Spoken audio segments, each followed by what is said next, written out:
Hi, my name is Amit, and today I'm going to be talking about Biome. Biome is an application that my sister Sonia and I have built for Hack for a Sustainable Future. We focus particularly on how we could help decision makers guide Cameroon's future towards a renewable and carbon neutral biofuel-based energy system. We were inspired by 3 of the United Nations Sustainable Development Goals. Ultimately, one thing that we did know is that while there are a lot of technologies out there on the market to help promote a cleaner future, that they aren't necessarily in use.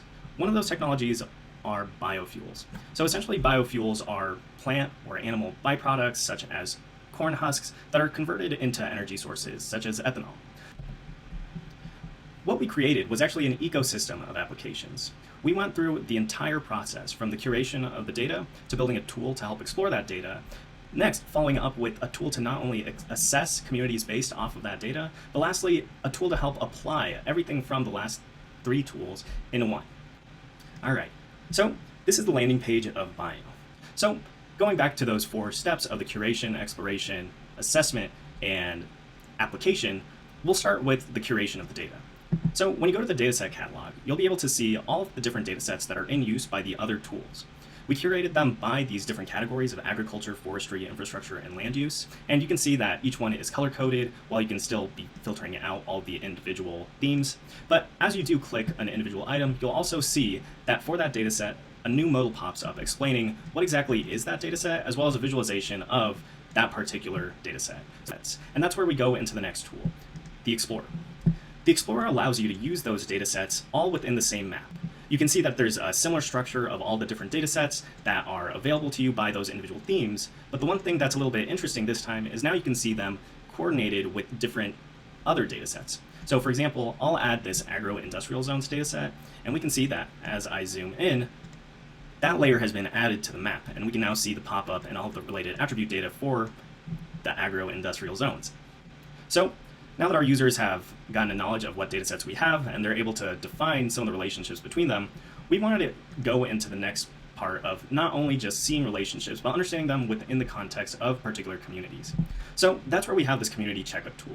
This refers to that assessment tool of being able to go into individual communities and understand what are some of the attributes when it comes to the demographics as well as the agricultural yields. So you can now see that there's a report created at the bottom for this particular area. Per each biomass type, rice, sorghum, and maize, you can see what the historical yields have been within this particular region.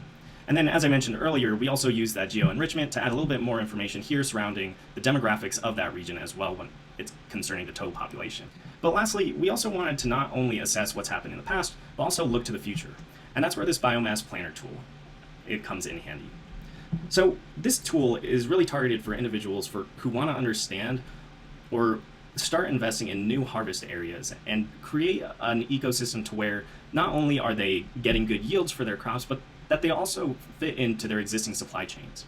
So when you go into this biomass planner, you're given 3 options of what crops you want to start investigating. So we'll start with maize, and then we can go to this next step. So this next step is where a user is able to upload their own candidate harvest locations. So in the example of someone who's interested in figuring out the best places to have the highest maize yields, they can upload their data of some existing areas of interest that they had and are able to investigate them further within this workflow. So now that they've uploaded their candidate locations, we can go ahead and move to the next step. The next step is focused on the biomass processing. So this refers to that next step in that supply chain of once you have the corn harvested, you need to make sure that it gets ready for processing or processed prior to creating ethanol. So you can see here that I'm now uploading this processing plant, GeoJSON, and it uploads all these different points to where, lastly, once we have both the candidate locations and the facilities identified, we now have the information surrounding each individual candidate location, and let me zoom in on the map a little, concerning what the yield looks like per each location. So you can see that some of them have a lot lower annual yields than others. And as we scroll down, we also have a list of all of the different locations, or rather routes from the facilities to the harvest areas, so that you can also gauge what are the most efficient in terms of what location you want to be using for your processing and with regards to the harvest area that you've used it from.